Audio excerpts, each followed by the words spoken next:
Acclame sa majesté. Alléluia. Amen. Bonjour chers frères et sœurs, c'est une joie et un honneur de prendre la parole. Nous sommes en la présence du roi des rois. Les rois sont venus écouter le roi, celui qui règne d'éternité en éternité, celui qui détient ta vie entre ses mains, le maître des temps et des circonstances, celui qui crée sans matière première, celui qui déclare et sa déclaration tombe enceinte et accouche. Il va parler dans ta vie ce matin. Un changement positif aura lieu. Je n'ai pas peur d'élever la voix quand je suis en sa présence et parler avec assurance parce qu'il me donne toujours un backup, il me donne toujours un accompagnement. Ce matin, je ne voudrais pas parler de la gloire. Peut-être demain, par la grâce de Dieu, nous avons déjà couvert le règne. J'ai parlé aussi de la puissance. Ce matin, je vous propose de parler des implications et des obligations du sacerdoce royal. Implications et obligations du sacerdoce royal. Parce que le thème central et le thème d'où est tiré le thème du Sinaï, c'est justement le sacerdoce royal. Et nous voulons aussi saluer tous ceux qui nous suivent sur Grace Channel. C'est une annonce que je fais encore. Désormais, vous avez une télé sur satellite. Tu n'as même pas dit Amen. Donc, quelques-uns de mes techniciens sont là et la retransmission a commencé depuis le début du culte. Et on peut faire du bruit pour les téléspectateurs. Amen. Et désormais, il faut conquérir l'espace. Amen. Il faut, parce que Éphésiens dit, si tu ne sais pas dire que nous n'avons pas à lutter contre la chair et le sang, mais nos ennemis sont aussi dans l'espace. Il faut proclamer l'évangile à travers l'espace. Il faut saturer la terre par la connaissance de Dieu. Comme l'eau couvre le fond des mers, dit Ésaïe. Donc nous sommes à cette époque. Et aussi un canal que nous avons pour annoncer l'évangile, pour promouvoir l'évangile. Nous avons beaucoup de chantres, de musiciens talentueux et il faut que nous les fassions connaître. Voilà, il est temps pour qu'on ne compte pas trop sur les autres pour faire la publicité de ce que nous avons de bon. Amen. Et dans le royaume de Dieu, il y a des choses présentables qui ne sont pas présentées. Donc c'est pourquoi il faut créer les occasions pour pouvoir diffuser, pour pouvoir amener l'évangile beaucoup plus loin. Amen. Les implications et les obligations du sacerdoce royal. Le sacerdoce royal est un objectif que Dieu a fixé. Jésus est venu donner sa vie, mourir et ressusciter pour faire de nous des rois et des sacrificateurs. Rois et sacrificateurs, c'est ce qu'on appelle sacerdoce royal. Le sacerdoce, c'est la capacité de parler à Dieu en faveur des hommes. Et aussi la capacité de parler de Dieu aux hommes. C'est à deux sens. Un sacerdoce a deux sens. C'est une mission à double sens. Donc le sacrificateur parle à Dieu pour les hommes et il parle aux hommes pour Dieu. Ça va? C'est-à-dire que quand ça ne va pas, on doit permettre au sacrificateur de parler. Le sacerdoce ou la sacrificature se confond avec le prophétique parce que le prophète, c'est celui qui parle de la part de Dieu. Le prophète, c'est celui qui est capable de révéler la pensée de Dieu. Le sacrificateur également parle de la part de Dieu. Donc tu es sacrificateur, mais tu es aussi roi. Et pour que tu puisses accomplir ces deux fonctions, porter ces deux casquettes, être un homme, une femme qui a une double mission sur terre, il te faut comprendre le mécanisme, la légalité, les obligations pour que tu puisses être un ambassadeur plénipotentiel sur la terre. Parce que Dieu t'a envoyé, le fait de pouvoir parler de la part de Dieu et parler aussi en faveur des hommes, c'est ce qu'on appelle être un ambassadeur. Tu représentes un royaume. Et quand je parlais du règne, j'ai énoncé qu'il n'y a pas de roi sans royaume. Allô? Et il faut que tu puisses déterminer où et qu'est-ce que c'est que ton royaume. Tu as un domaine de prédilection, tu as une circonscription où tu dois régner, où tu dois t'établir. Ta circonscription est spirituelle et aussi matérielle, invisible et visible. Beaucoup de chrétiens, et ça c'est l'introduction de ce thème ce matin, beaucoup de chrétiens s'attachent plus à l'invisible, mais oublient le pan visible. Tu ne peux pas être un roi et ne pas avoir un royaume. Et tu ne peux pas être un roi inconscient, roi par surprise ou roi par procuration. Non, il faut que tu sois capable de déterminer où tu dois régner. Et tant que tu n'as pas un espace où tu règnes, ta royauté est questionable, ce n'est pas encore clair. Dis, j'ai un royaume. Ton royaume, ça peut être ton domaine de technicité. Il a parlé tout à l'heure avec l'enseignement que nous avons eu dans la semaine. Je dois être technicien dans mon domaine, spécialiste dans mon domaine. Déjà, ça c'est sur le plan naturel. Parce que Dieu n'a laissé personne sans capacité. Et ce matin, d'ailleurs, un de mes points dans les implications, je parlerai de capacité. Nous allons visiter notre texte de base, 1 Pierre chapitre 2 verset 9, 1 Pierre 2, 9, et après nous allons aller dans plusieurs directions. On dirait que ton voisin n'est pas prêt. J'ai dit 1 Pierre 2, 9. 1 Pierre 2, 9. Est-ce qu'on peut lire comme une chorale? On va lire le passage ensemble. D'accord? Parce que depuis le début du Sinaï, c'est ça qu'on lit. À 3, nous allons prendre ensemble 1, 2 et 3. Vous, au contraire, vous êtes une race élue, un sacerdoce royal, une nation sainte, un peuple acquis, afin que vous annonciez les vertus de celui qui vous a appelé des ténèbres à son admirable lumière. Que Dieu bénisse sa parole. Reprends ta place royalement.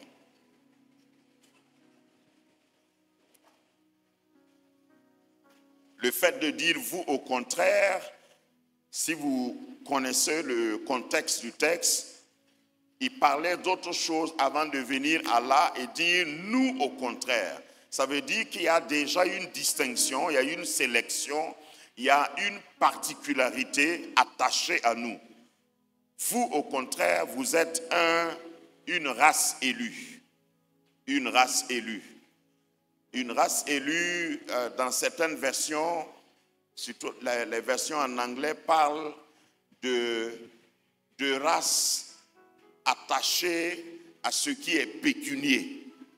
Ça veut dire que tu peux pas parler de race élue et ne rien avoir entre tes mains. Race élue. Tu es une race élue. La race élue, c'est ceux qui doivent dominer, ceux qui ont reconquis leur première position, la position que nous avions dans le jardin d'Éden. Dieu a créé l'homme dans le jardin d'Éden pour qu'il domine, pour qu'il cultive et garde. Il ne cultive pas pour perdre, il cultive pour garder. Et c'est ça que nous retrouvons lorsque nous donnons notre vie à Christ. Nous sommes une nation sainte. Notre sainteté est positionnelle. Parce que nous sommes en Christ, nous sommes déclarés saints. Dis à ton voisin, je suis saint. Malgré ce que toi tu penses.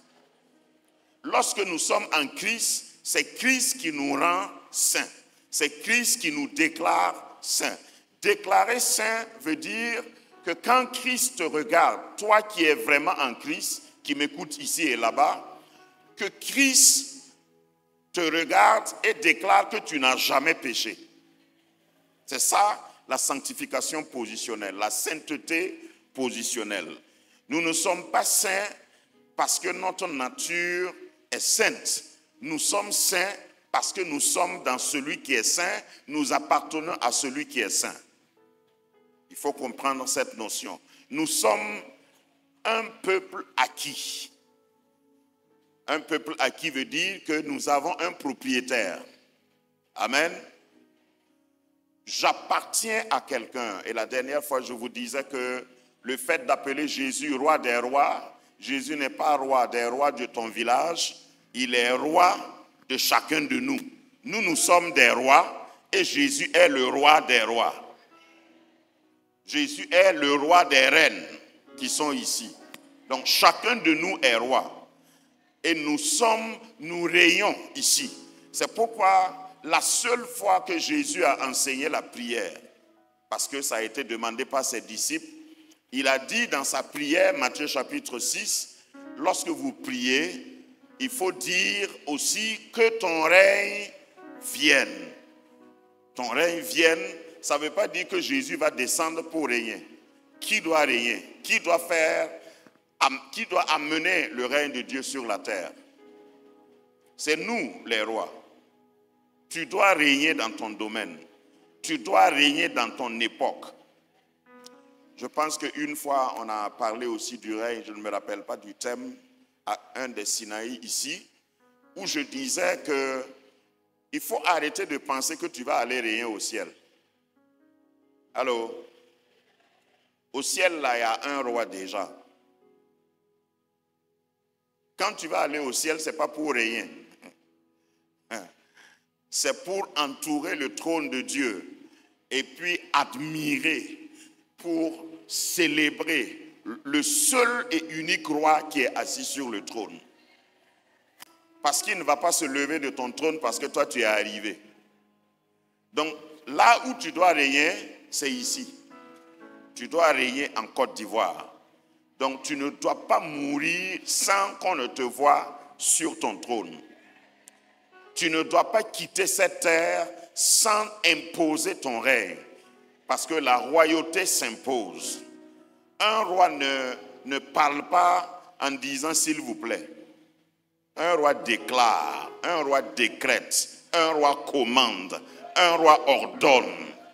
Et tu as la parole dans ta bouche pour ordonner. Et entre autres, j'ai dit qu'un roi ne peut pas être sourd-muet. Un roi bobo, ça n'existe pas. Parce qu'avant même qu'on te permette de devenir roi, si tu ne parles pas, tu es exclu, tu es disqualifié. Est-ce que vous ne voyez pas dans des villages, nous sommes tous africains pour la plupart, dans des villages, au moment de choisir le nouveau roi, on regarde pour voir s'il a été bien éduqué, s'il est potent, s'il a toutes ses fonctions, ses facultés. Parce que quand un roi est fou, même s'il est héritier, il ne monte pas sur le trône. Je ne sais pas ce que je vous ai fait ce matin, je n'entends pas d'amen. Je vous ai fait quoi? Je parle comme ça là, ça vous a énervé. C'est bien si vous êtes énervé. Parce que souvent, quand on n'est pas énervé, ça ne change pas. Voilà. Quand tu es fâché, tu changes. Tu ne peux pas changer ce que tu tolères. Donc, quand tu seras fâché là, c'est là que le changement va commencer.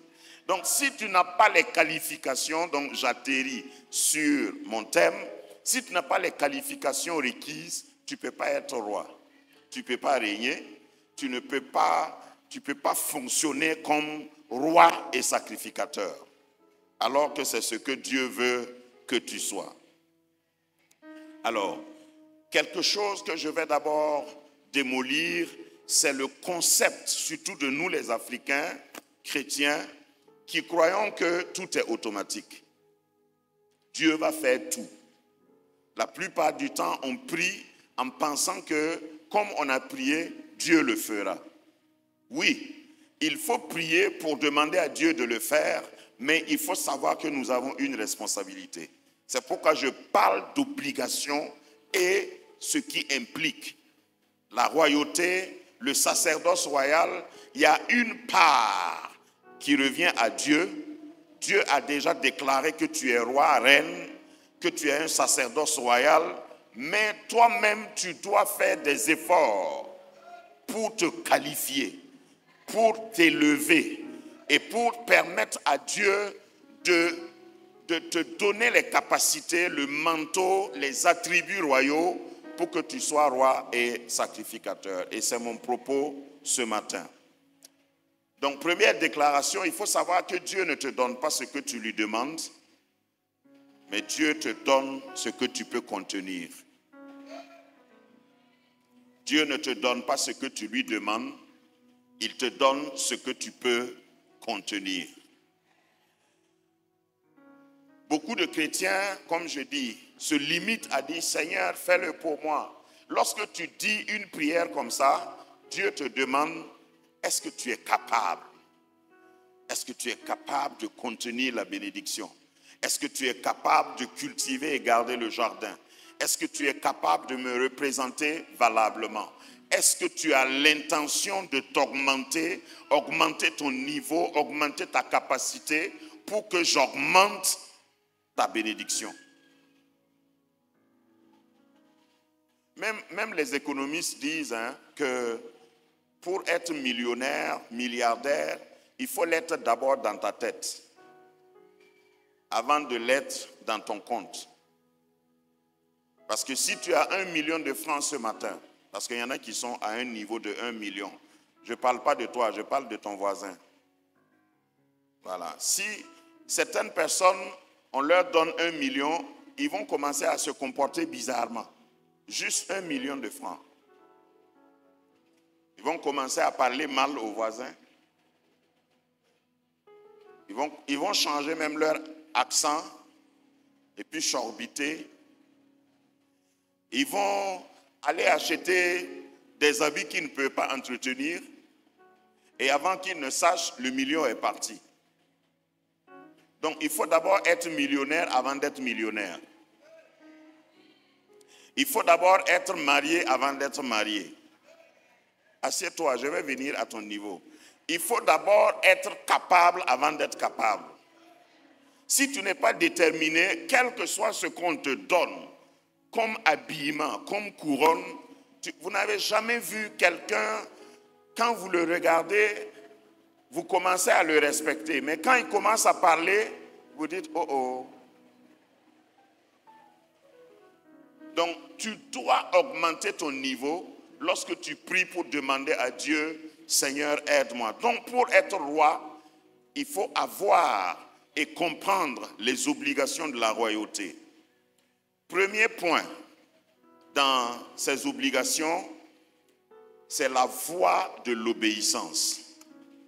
Pour que tu puisses arriver à être roi et sacrificateur, première voie, c'est la voie de l'obéissance. Voie comme chemin. Il faut que tu prennes le chemin de l'obéissance.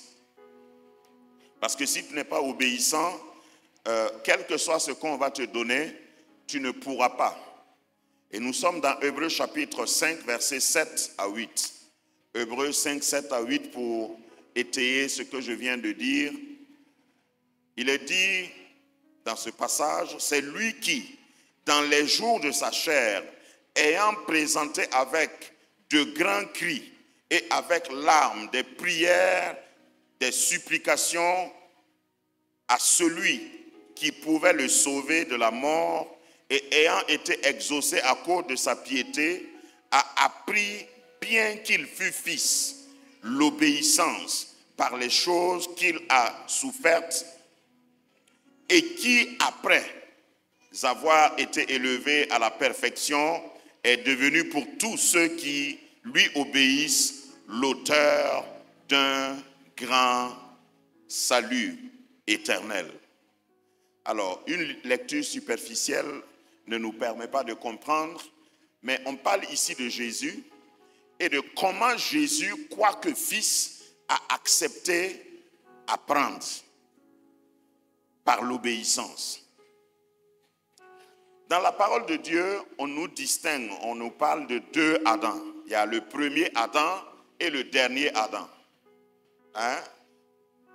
Théologiquement, on ne dit pas deuxième Adam parce qu'il n'y a pas de troisième. Il y a un premier Adam et il y a un dernier Adam. Le premier Adam, on le connaît. Dis à ton voisin, c'est ton grand-père. Le dernier Adam, c'est notre Seigneur. Le dernier Adam, c'est Jésus-Christ. Maintenant, une des raisons pour lesquelles que j'ai découvert, une des raisons pour l'échec du premier Adam, pourquoi Adam a échoué, c'est parce que Adam est né adulte. Adam n'a pas grandi. Allô?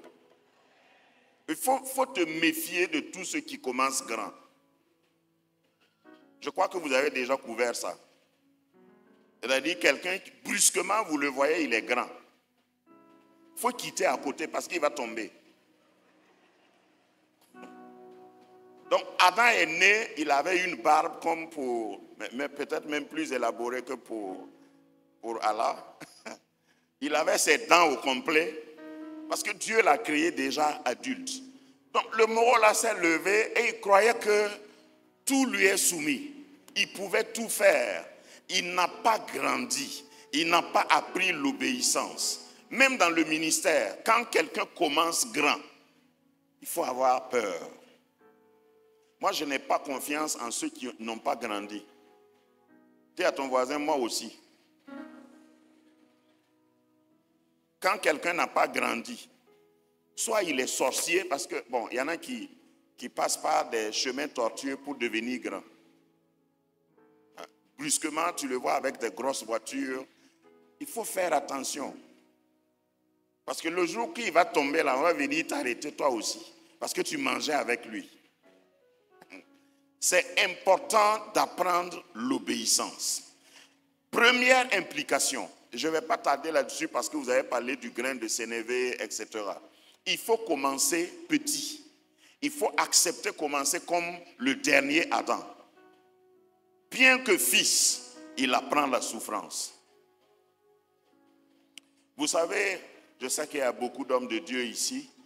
Si par exemple, le docteur Bangoré veut punir sévèrement un des hommes de Dieu qui est là, surtout les jeunes pasteurs, il y en a plusieurs maintenant, c'est de se lever dimanche prochain et puis présenter, par exemple, qui est le plus jeune pasteur?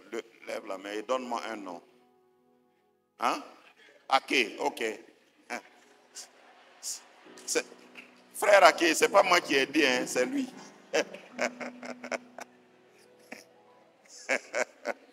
Si dimanche prochain, le docteur Bangoré vient ici au micro, il dit frère de El Kabod, sœur de El Kabod, désormais, c'est le pasteur Ake qui est votre pasteur principal.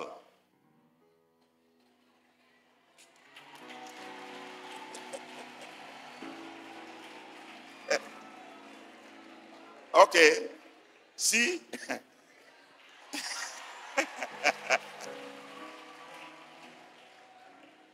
cela peut arriver, je ne doute pas des compétences et de la capacité de mon frère. Je le connais depuis plusieurs années maintenant. Mais s'il n'a pas été préparé, ce que le docteur pouvait supporter, lui, il ne pourra pas supporter. Qui est d'accord avec ce que je dis? Crois que fils, le frère Aké, le pasteur Aké doit apprendre pour être au niveau d'être responsable. Il y a beaucoup de mariages qui échouent parce qu'il y en a qui se sont mariés brusquement. Ils se sont mariés accidentellement. C'est-à-dire ils ont glissé et puis ils sont tombés dans le mariage. Dis à ses frères là, Yako.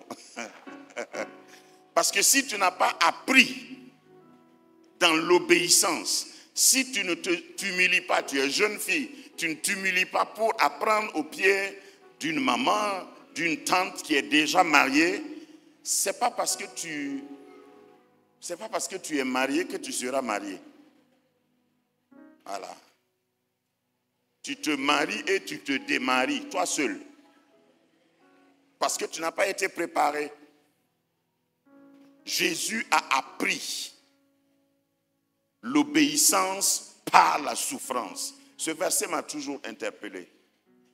Tu ne peux pas commencer sans passer par l'obéissance et réussir. Donc pour le sacerdoce royal, il faut savoir que la base du sacerdoce même, c'est Jésus. Et Jésus n'est pas arrivé comme ça. Tout à l'heure, on parlait en révision du fait qu'il a été charpentier.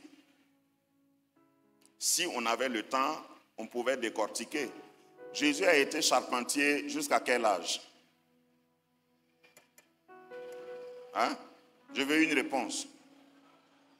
Jusqu'à 30 ans. Jusqu'à 30 ans. Vous pensez qu'il donnait des faux rendez-vous à ses clients? On vient commander une chaise avec Jésus et puis il dit viens demain. Et puis le client vient et il sort par la porte de derrière. Jésus n'a pas fait ça. Il est passé par... Et pour pouvoir parler, à l'époque même, culturellement, pour pouvoir parler, prendre la parole en public en Israël, selon leur culture, d'abord il fallait avoir 30 ans. Et puis il fallait valoriser, valider que tu es passé par des étapes. Amen. Et il y en a qui veulent prendre la parole en public et qui n'ont pas validé certaines étapes. Jésus a appris l'obéissance par les choses dont il a souffert. Il a accepté de devenir apprenti. Il a accepté de devenir homme. Il est passé par plusieurs épreuves. Et lorsqu'il est sorti publiquement pour commencer à prêcher, tout le monde le connaissait. Donc, ne sois pas pressé. Dis à ton voisin, ne sois pas pressé. Dis à l'autre voisin, ne me bouscule pas. Parce qu'il y a aussi des gens qui te disent, non, toi tu peux faire mieux que ton papa. Mais pourquoi tu penses qu'il y a déjà un monsieur que j'encadrais comme ça? Enfin, aujourd'hui il n'est plus pasteur, malheureusement. Mais quand il disait qu'il voulait commencer le ministère, j'ai commencé un peu à le mentorer, à l'encadrer. Et un jour, il m'a dit, papa, pourquoi vous pensez que nous, on doit passer par là où vous êtes passé même? J'ai dit, bon, si tu connais un autre chemin, il faut aller. Parce que là où je suis arrivé, là, moi, je ne perds plus le temps avec des gens qui pensent qu'ils connaissent plus que moi. Voilà. Il y a des voies dans la parole de Dieu. Si toi, tu crois que tu peux aller plus vite, vas-y, toutes mes condoléances. Parce que je sais que tu vas mourir. Tu ne vas pas arriver. Et effectivement, aujourd'hui, malheureusement, il n'est plus dans le ministère. Il y a des obligations. Si tu veux la royauté, si tu veux être un sacerdoce royal, il y a des obligations. Si vous voyez un grand homme de Dieu, souvent vous regardez seulement la fin de son film. Il faut aller chercher la bande originale et commencer à regarder le début de son film. Tu vas savoir qu'il est passé par des épreuves. Il a appris l'obéissance. La base de la vie chrétienne, c'est l'obéissance. Tous les enseignements qu'on donne ici, tu peux écouter et puis ne pas obéir. Mais il ne faut pas penser que tu vas avoir ce que ceux qui ont obéi ont eu. Dieu ne va pas diminuer son standard à cause de toi. Si tu veux ce qu'il dit, obéis à ce qu'il dit. Si tu veux avoir ce qu'il a à donner, passe par la voie de l'obéissance. Que quelqu'un dise Amen. Je dis également qu'avant la couronne de gloire, il y a une couronne d'épines que tu dois porter. Peut-être que quelqu'un va croire que je ne suis pas un messager de bonnes nouvelles. Mais c'est ça même la bonne nouvelle. Avant de porter une couronne de gloire, il y a une couronne d'épines. Est-ce que Jésus n'a pas porté ça? Jésus a porté la couronne d'épines pendant combien de temps? Ça, c'est pour te consoler. Jésus a porté la couronne d'épines combien de temps? C'est une journée seulement. Ça ne vaut même pas une journée. Donc dis à ton voisin, ça va passer vite. Je ne suis pas là pour te dire que tu vas souffrir toute ta vie, là, ces couronnes d'épines tu vas porter. Non. Mais si tu acceptes porter la couronne d'épines, c'est quelques heures seulement. Mais c'est un principe. Si tu veux zapper, tu veux feinter la couronne d'épines, tu ne peux pas assurer le sacerdoce. J'ai donné un enseignement à mes pasteurs. Celui qui ne peut pas saigner ne peut pas enseigner. Celui qui ne peut pas saigner, verser du sang, c'est-à-dire souffrir, il ne peut pas enseigner. Quand tu vois un grand enseignant, un vrai enseignant, il faut lui demander ce que lui-même il a intégré. Qu'est-ce que lui-même, dans ce qu'il enseigne là, qu'est-ce qu'il a démontré? C'est ça la grandeur. Si tu vois un grand artiste, il faut demander où il a commencé. Dans tous les autres domaines de la vie. Donc ce principe de couronne d'épines avant couronne de gloire est inévitable. Tu ne peux pas feinter la couronne d'épines sous prétexte que tu veux seulement la couronne de gloire. C'est ça le sacerdoce royal. J'ai appris dans la vie qu'il y a certains démons même qui ont peur de toi à cause de ce que tu as subi. Allô? Dans le spirituel aussi, il y a des galons. Il y a des galons, comme chez les militaires. Il y a des gens qui arrivent quelque part, on dit qu'il y a des démons. Quand eux, ils arrivent, ils ne parlent pas beaucoup. Leur présence, et vous voyez ça dans la délivrance. Souvent, je visite mon équipe de délivrance. Souvent, quand je suis dans mon bureau et puis j'entends qu'il y a beaucoup de bruit, je mets la tête là-bas pour voir. Quand tu arrives, souvent, ils sont sur une seule personne. Sors, va-t'en. Et puis, il n'y a rien. Quand j'arrive, généralement, je dis, qu'est-ce qu'il y a? Et dès que je commence à parler, la personne qu'on délivre là devient calme. Donc il y a un de mes fils qui est venu me voir et dit, papa, c'est quoi le secret? Nous on crie, toi tu viens, tu ne parles pas fort et puis il y a des résultats. J'ai dit, vous n'êtes pas encore passé par là où je suis passé. Ce n'est pas que je suis spécial, non. Il faut passer par là avant que les démons te craignent. Toi, on ne te connaît même pas. Demandez aux fils de Séba. On a dit, nous, on connaît Paul. On connaît Jésus. Vous, là, vous êtes arrivés ici quand?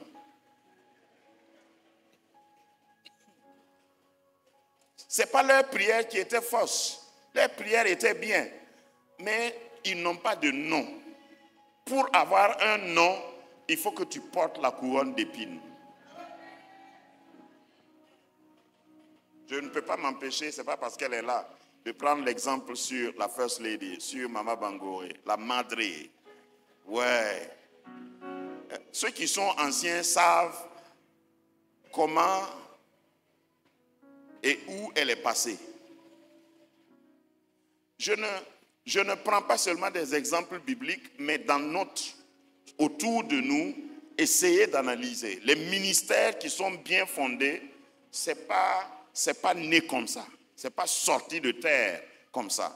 C'est pas parce que Dieu n'est pas puissant. Dieu peut nous donner tout de suite un succès. Mais c'est un principe, c'est une obligation. Il faut d'abord commencer petit et le principe reste jusqu'à ce que Jésus revienne. Si tu es sur cette terre, il faut semer avant de récolter. Si tu fonctionnes sur cette planète, il faut commencer petit avant de devenir grand. Et je déclare sur ta vie, en concluant ce point, que tu vas grandir. Et il faut décider et désirer la grandeur. Il faut te dire toujours que tu ne peux pas rester comme ça. Et tu vas payer le prix pour pouvoir arriver à la grandeur. Deuxième point, parce que je vais aller rapidement, je vais revisiter ça, si le temps nous permet, les jours prochains. Il faut changer de niveau. Deuxième point, pour être un sacerdoce royal, changement de niveau, changement de manteau. Changement de niveau, changement de manteau. Pour que tu changes de niveau, il faut savoir qu'il y a un nouveau revêtement que tu dois prendre, que tu dois avoir. Tu ne peux pas changer de niveau juste par un slogan. Le changement de manteau dont je parle, c'est qu'il faut accepter, revêtir le caractère de Christ. Il faut accepter être trempé dans le caractère de Christ. Il faut accepter être habillé littéralement par le Seigneur des Seigneurs pour que tu puisses gouverner, régner, dominer sur cette terre.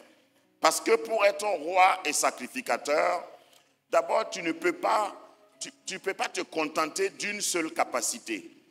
Je ne sais pas si vous avez remarqué que ces deux fonctions assez lourdes, l'une comme l'autre. Donc si tu n'as pas de capacité, si tu n'es pas bien préparé, tu ne peux pas faire les deux. Dans la vie, il y a des gens, je sais que vous en avez rencontré, qui ne peuvent pas faire deux choses.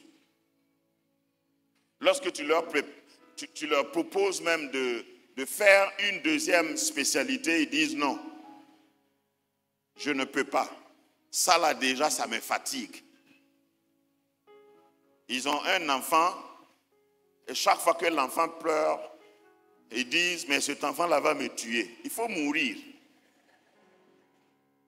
Si tu n'augmentes pas ta capacité, Dieu ne peut pas te donner davantage. Donc, changement de niveau, changement de manteau.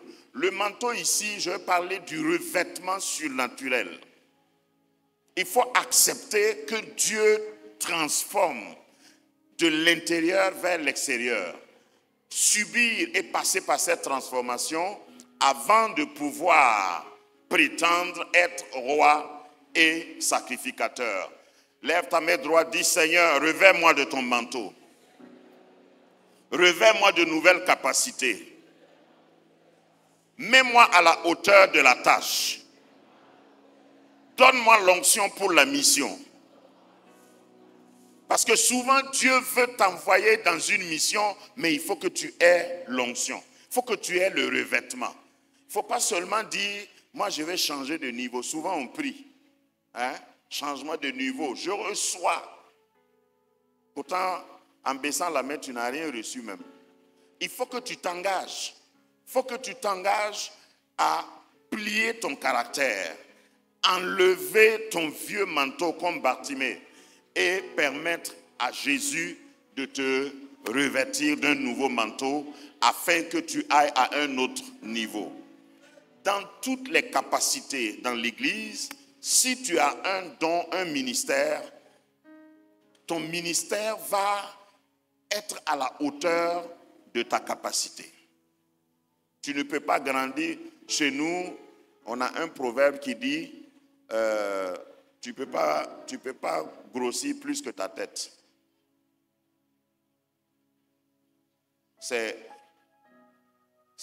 Tu deviendras monstre. Si par exemple, ou vice-versa, ou bien ta tête est plus disproportionnellement grosse que ton corps. Grosse tête, petit corps. Les gens vont fuir chaque fois que tu avances. Il est important que ta croissance soit harmonieuse. Dieu va te donner, c'est ce que je voulais dire ici, Dieu va te donner de t'élargir, de grandir, de t'étendre au fur et à mesure que tu as permis à Dieu de tremper ton caractère. J'ai tout un enseignement sur le caractère. Vous savez que c'est ce qui nous manque aujourd'hui. Nous avons des gros titres et des gros noms, mais on n'a pas de caractère trempé. Le contrôle du caractère peut commencer même par le contrôle de l'appétit. Et vous savez qu'il y a plusieurs appétits. Il y a l'appétit pour la nourriture. Et même à ce niveau, il y en a qui échouent. Il y en a qui échouent devant un bon plat d'atchéké avec beaucoup de garniture. Et souvent, on va te tester. On va tester. Il n'y a pas un leader qui n'a pas été testé dans son appétit. Lorsque tu es devant le plat bien garni, si c'est des recruteurs, ils veulent voir comment tu te comportes. Il y en a qui ne peuvent plus se contrôler. Juste devant un plat. Bon, laissons la nourriture, puisque vous savez ça. Ton appétit dans les autres domaines. Tu as vu un joli garçon, et puis tu perds tes moyens. Ou bien tu as vu une jolie femme, et tu perds tes moyens. Tu n'es pas éligible pour le sacerdoce royal. Certaines personnes ne veulent pas qu'on parle de ça.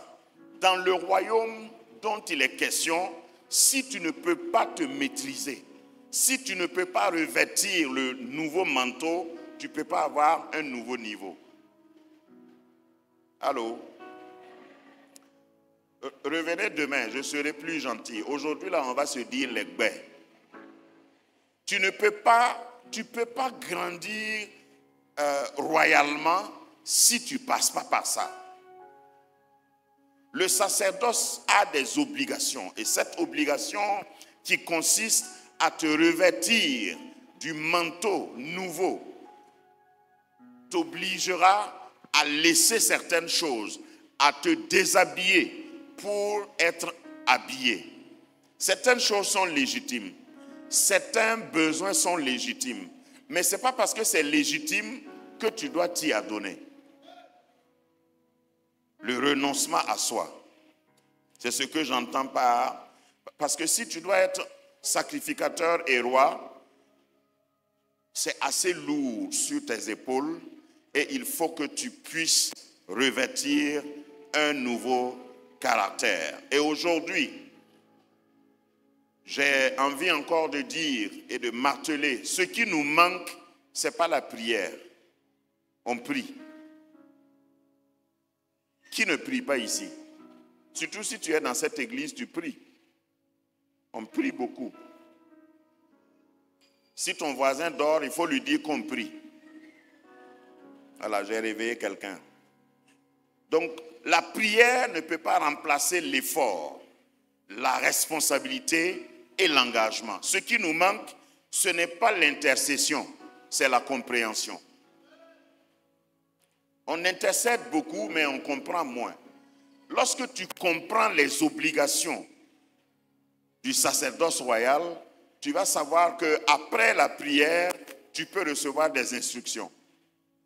Tu peux aller devant le prophète prier. Et d'ailleurs, lorsque vous allez chez un vrai prophète, le plus souvent la prière se termine par des instructions.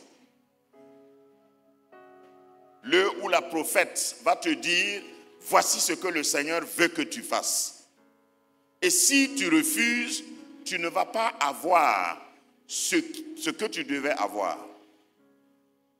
Par exemple, quand la veuve est allée voir le prophète lui a demandé, qu'est-ce que tu as dans ta maison?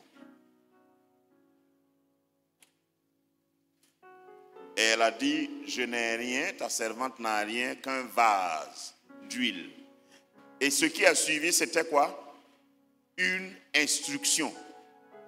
Va, emprunte des vases, ferme la porte avec tes enfants et remplis chaque vase. Je sais qu'il y a des miracles instantanés et Dieu peut faire des miracles instantanés. Mais le miracle qui doit t'amener à devenir un sacerdoce royal, généralement, il n'est pas instantané. Ce miracle-là n'est pas instantané. Tu dois suivre un processus. Tu dois chercher à obéir à des instructions. Dis-moi amen. Lorsque nous ne comprenons pas ce que la Bible dit, comment ça fonctionne, nous allons perdre du temps. Tout temps de jeûne, quel que soit le nombre de jours de jeûne, sans compréhension de la parole et des principes, c'est un exercice inutile. C'est-à-dire, le jeûne ne peut pas remplacer l'obéissance et l'application des principes. Tu ne peux pas jeûner pour annuler un péché. Il faut confesser le péché et l'abandonner. Même si tu n'as pas dit Amen, ça va me faire quoi? Voilà, je suis là, j'ai encore 20 minutes. Je vais prêcher jusqu'au bout. Voilà. Si tes chaussures te font mal, il faut les enlever. Parce que je ne suis pas prêt à terminer. Hein. Il y a encore 20 minutes. Tu ne peux pas annuler un péché par un jeûne. Ce qui enlève le péché, c'est la repentance et l'abandon du péché. Il faut confesser ça à Jésus. Si tu te mets à jeûner, ça c'est une souffrance charismatique. C'est-à-dire, tu es en train de... Bon, nous, on invente maintenant les mots. Et particulièrement, j'aime la Côte d'Ivoire. J'aime écouter... J'ai des sites où je pars écouter ceux qui parlent en nouchi, là. Je suis content. Vous ne pouvez pas imaginer. Parce que les Blancs croient que nous-mêmes, on parle leur langue et puis ils ne comprennent rien dedans. Voilà. Donc, dans l'église aussi, nous aussi, on prend... Quand je dis souffrance charismatique, là, c'est un langage que j'ai inventé. Souffrance charismatique, c'est quelqu'un qui prie en secouant la tête comme une machine à béton. Mais il n'y a pas de résultat. Il n'y a pas de résultat. Ou bien vous n'avez pas encore vu les gens qui prient. Quand ils prient là, tu crois qu'après la prière là, le tonnerre, le ciel d'azur va se manifester.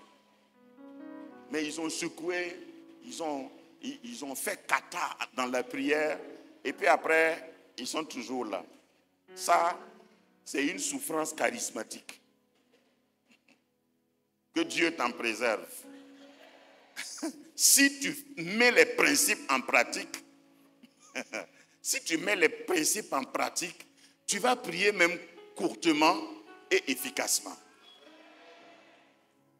Mais nous, on veut, l'Africain en particulier, les anthropologues ont prouvé ça, les sociologues ont prouvé ça.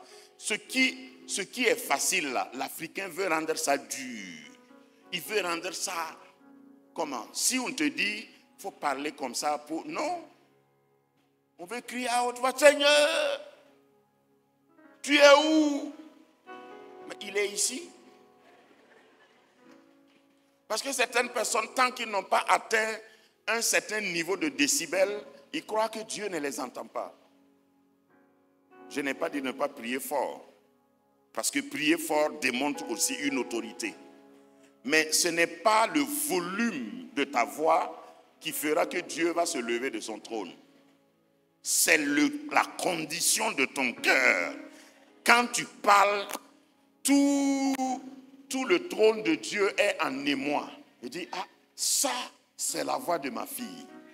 Ça, c'est la voix de mon fils. Ange Gabriel, parce que c'est lui qu'on envoie, lui il est ministre de l'information au ciel, va lui dire qu'il est exaucé. Va lui annoncer que la réponse viendra demain à 15h30. Va lui dire que j'ai déjà préparé quelqu'un pour son mariage. De ne plus s'inquiéter. Mais il y a des gens qui vont s'agiter et puis Dieu n'est même pas au courant. Allô? Et il y en a aussi qui vont pleurer parce que tes larmes là ne... Je ne sais pas. J'ai appris ça depuis longtemps. Pleurer là, ça ne fait pas mouvoir Dieu.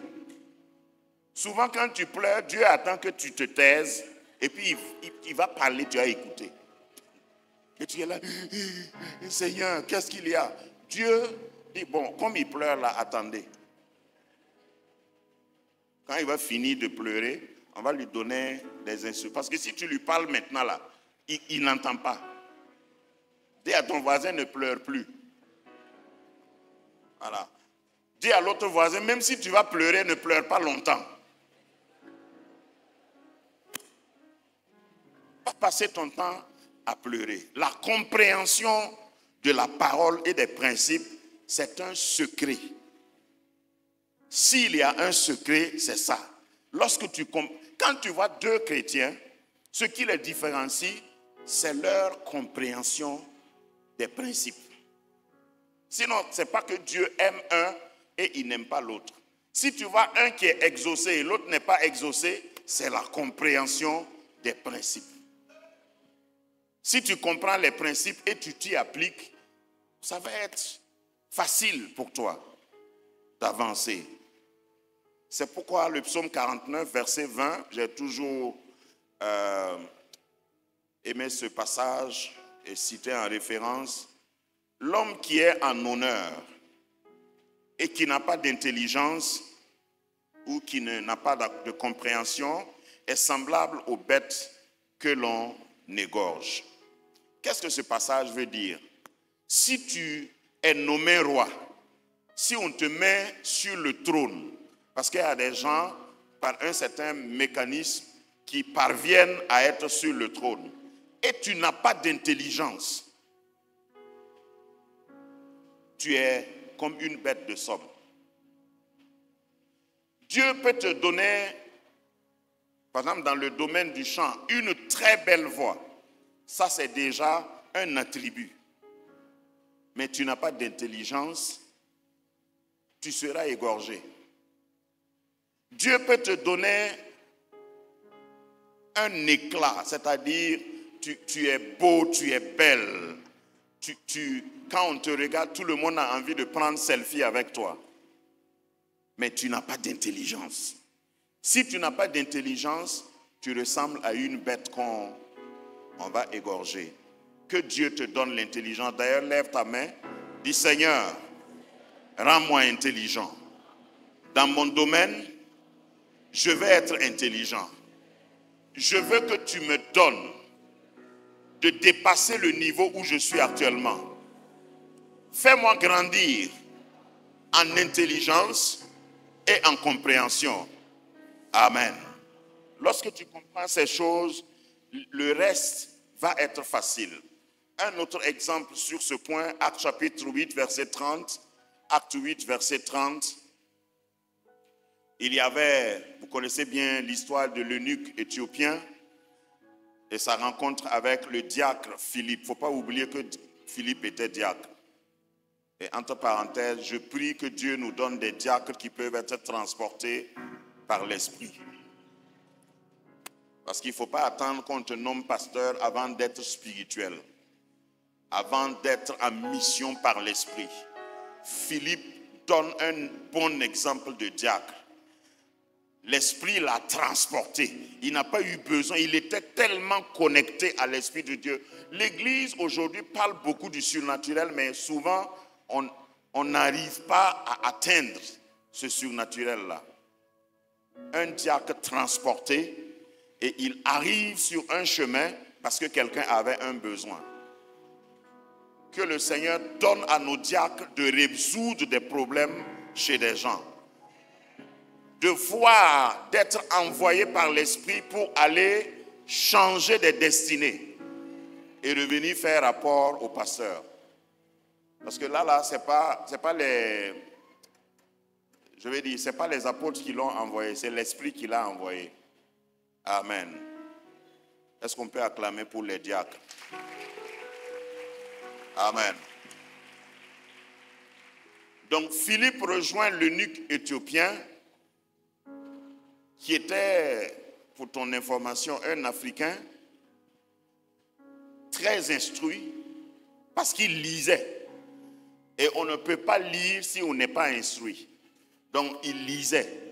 C'était un intellectuel de son époque, de haut rang.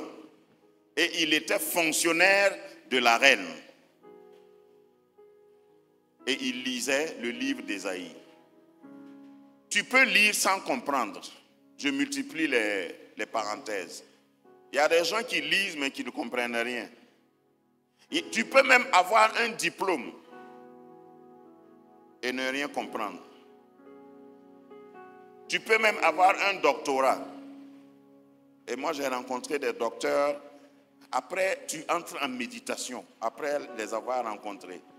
Tu es en train de te demander, il est passé où pour devenir docteur?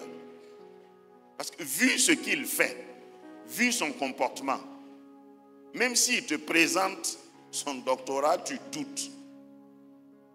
Bon, c'est moi qui ai le courage de dire ça. Vous tous, vous regardez comme si vous n'avez jamais rencontré des gens comme ça.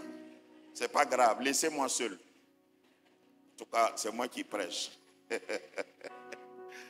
Donc, il lisait, mais il ne comprenait rien. Donc, Philippe s'approche, la fin du verset 30, il dit, « Comprends-tu ce que tu lis? Ça, c'est une question d'actualité. Beaucoup de gens s'agitent dans l'église, mais si tu leur demandes, ce que tu fais là, est-ce que tu comprends?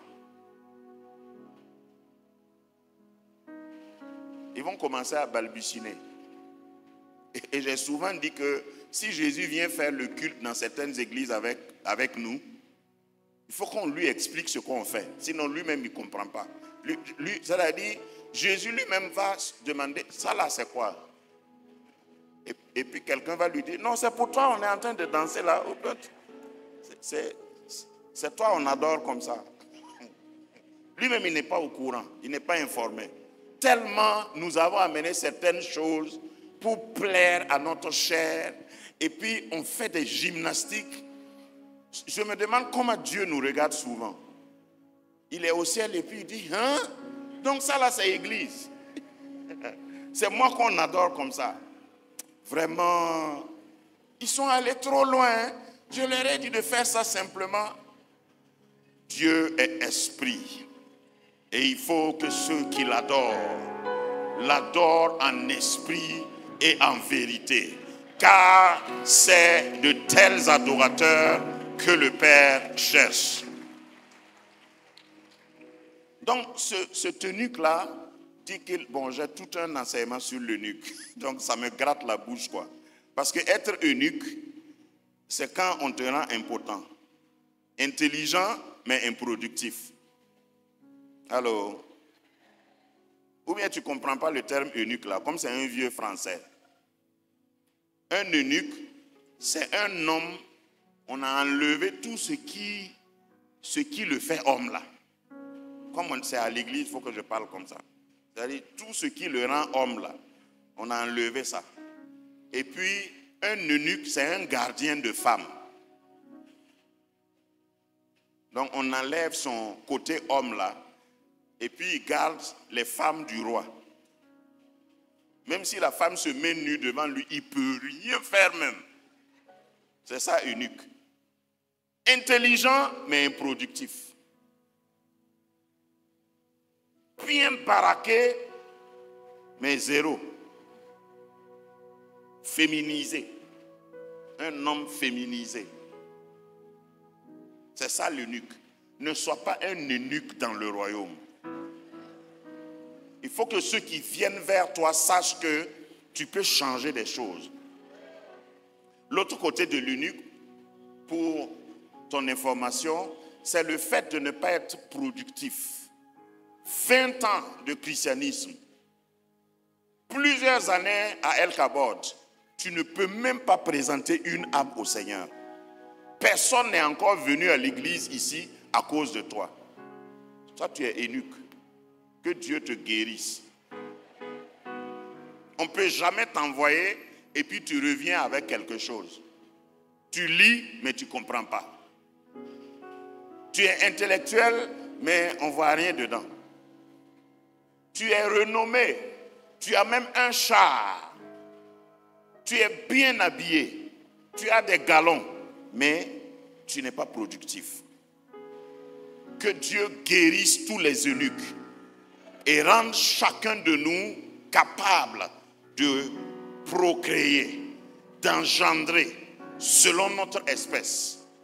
Parce que si tu es dans, il a pris l'exemple de ceux qui balaient, si tu es dans l'équipe qui balaie, qui nettoie cette salle, au bout de 2-3 ans, tu dois avoir donné envie à quelqu'un de faire comme toi. C'est ça la productivité. Si tu es un chantre, tu dois pouvoir produire des chantres. Si tu es un pasteur, tu dois pouvoir engendrer d'autres pasteurs. L'œuvre de Dieu doit continuer. Tu ne dois pas venir ici. Il y en a même qui se contentent de ne pas. Oh, moi je viens ici, là c'est pour adorer le Seigneur seulement. Hein. Moi leur histoire là, je ne rentre pas dedans. Je ne suis pas dans le groupe de femmes. Je ne suis pas dans Chion. Je ne suis pas dans Idékel. Je viens de découvrir. Hein. Je n'appartiens à aucune famille. Tu es dangereux pour le royaume alors que tu parles bien bon français. Le français que tu parles là ne sert à rien. Alors, Philippe lui demande, est-ce que tu comprends ce que tu lis? Que Dieu suscite des Philippe encore parmi nous. Et il dit, comment je vais comprendre si on ne m'explique pas? C'est à cause de ça que nous sommes là pour expliquer. Quand il a compris, au cours du voyage, il voit de l'eau et il dit, maintenant que je comprends, voici de l'eau. Qu'est-ce qui m'empêche d'être baptisé? Et il fut baptisé le même jour. Je suis content parce que je sais que ce eunuque-là, quand il est reparti comme un évangéliste. Et il y a beaucoup qui témoignent que c'est un des premiers évangélistes de l'Afrique. Quand il est reparti avec la bonne nouvelle. Lui-même pouvait enseigner. Ne viens pas ici écouter les bons enseignements du docteur et que toi, tu ne peux pas reproduire ça là où tu travailles, là où tu vas en voyage. Que le Seigneur t'entende si c'est ta prière. Amen. Donc, il faut activer le côté spirituel pour pouvoir travailler, pour pouvoir gagner des combats. 2 Corinthiens 10, 3. Si nous sommes ou si nous marchons dans la chair, nous ne combattons pas selon la chair, car les armes avec lesquelles nous combattons ne sont pas charnelles, mais elles sont puissantes par la vertu de Dieu pour renverser des forteresses. N'oublie jamais que tu es d'abord spirituel. Sacerdoce royal veut dire que tu mets la priorité sur le spirituel. Ne travaille pas selon la chair. Tu ne peux pas gagner la mission, accomplir bien la mission si tu marches selon la chair. Amen.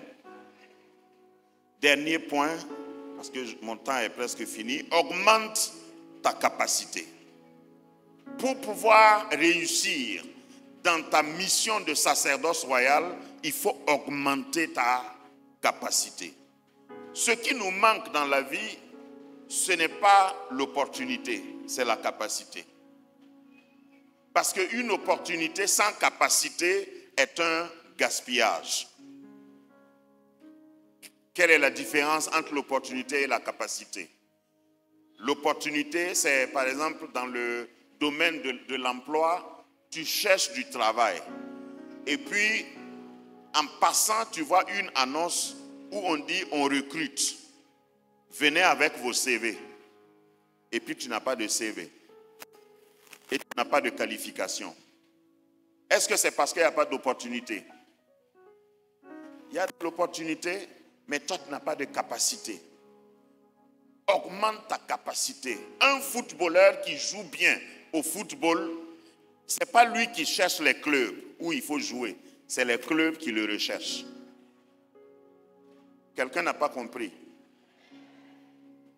Même dans le domaine du mariage, comme j'aime taquiner mes filles et mes sœurs, même dans le domaine du mariage, ce n'est pas le fait de bien te maquiller qui va te donner le mari. Vous m'aimez toujours? Donc je peux continuer. Ok. Tu te maquilles bien, mais si on s'assoit pour parler avec toi, tu causes des guerres.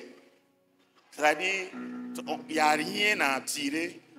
Et l'homme même se répand et il se lève et il s'en va.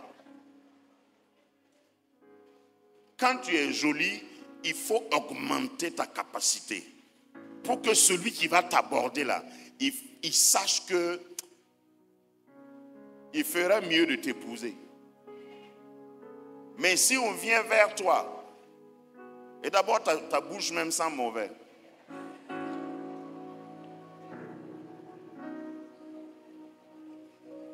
C'est des réalités, hein. On vient vers toi, on veut te poser 2-3 questions. Dès la première rencontre, tu demandes si on ne peut pas t'acheter un iPhone 13. Il n'y a pas un homme qui veut continuer une relation avec de telles personnes. Il n'y a pas une femme qui veut continuer une relation avec de tels hommes. Il faut augmenter ta capacité. Ce qui nous manque, ce n'est pas les opportunités. Regarde, dans cette église-là, il y a beaucoup de jeunes et il y a beaucoup de femmes. Dans ce Abidjan-là, j'allais dire Ouaga, il y a beaucoup d'opportunités d'emploi. Ce qui te manque, c'est la capacité. Dieu est rempli de bénédictions. Le ciel, je veux dire, est rempli de bénédictions. Ce qui te manque, c'est ta capacité. Le contenu que tu as, enfin le conteneur que tu as, va déterminer la quantité qu'on va mettre en toi. Parce que le Dieu que je connais, le Dieu de la Bible, n'aime pas les gaspillages. Et il y a des gens qui vont à la mer pour enlever l'eau de la mer avec une cuillère. Regardez le contraste. La cuillère représente la capacité, la mer représente l'opportunité. Si tu as fait le déplacement jusqu'à la mer, au moins va avec une barrique. Ou bien, toi tu as quitté ta maison avec cuillère. Tu vas où? Je vais à la mer parce que l'eau de la mer l'a guéri. Et puis tu pars, c'est cuillère. Cuillère, c'est cuillère. Que ce soit cuillère à café ou cuillère à soupe. Et puis, tu peux même pas, tu vois un peu l'image, en rentrant, est-ce que ça ne va pas se verser? Augmente ta capacité. Dans cette église, si tu augmentes ta capacité avec tous les enseignements qui sont arrosés ici, il y a de la place. Il y a aussi des gens qui se plaignent qu'il n'y a pas de place. Il y a de la place pour les meilleurs. Lève un peu la tête et puis tu regarde un peu l'espace au-dessus de ta tête. Tu sais que tu peux grandir encore? Parce qu'en haut là, il n'y a rien. C'est à côté qu'il y a quelqu'un. Sinon, en haut de toi là, il n'y a personne. Donc si tu veux augmenter, tu peux augmenter. Tu peux augmenter ta taille. Et ce n'est pas parce que ton voisin dort que tu dois dormir aussi. J'ai réveillé quelqu'un. Tu peux décider d'augmenter ta capacité. C'est à cause de cela, si tu ne sais pas, que quand on construit une maison, on ne met pas le toit là à ras de ta tête. C'est au cas où tu veux grandir encore, tu peux grandir. Et ici, quand vous suivez l'évolution de ce ministère, de cette église, je vais dire, vous voyez qu'il y a augmentation de capacité. Ne sois pas fils de cette maison et puis toi, tu es toujours rabougri. Les autres grandissent, toi, tu pétis pas, tu grandis pas. Dieu a besoin de personnes avec grande capacité parce que ce qu'il a envie de faire en Côte d'Ivoire, à Abidjan ici, il n'a pas encore fait. L'œil n'a pas encore vu. Les oreilles n'ont pas encore entendu ce que le Seigneur a en réserve pour nous. Dis à ton voisin, je vais te surprendre. Surprendre, je n'ai pas dit suspendre. Hein. Je vais te surprendre. Éphésiens 3, 20 à 21. Or, à celui qui peut faire, par la puissance qui agit en nous, infiniment au-delà de tout ce que nous demandons ou pensons. À lui soit dans l'Église et en Jésus-Christ, dans toutes les générations, au siècle des siècles. Amen. À lui soit la gloire. Amen. Et je vais terminer par cette note pour te dire que Dieu veut que tu penses et il va faire. Ou bien tu n'as pas remarqué ça dans le passage. Il veut faire au-delà de ce que nous pensons ou imaginons.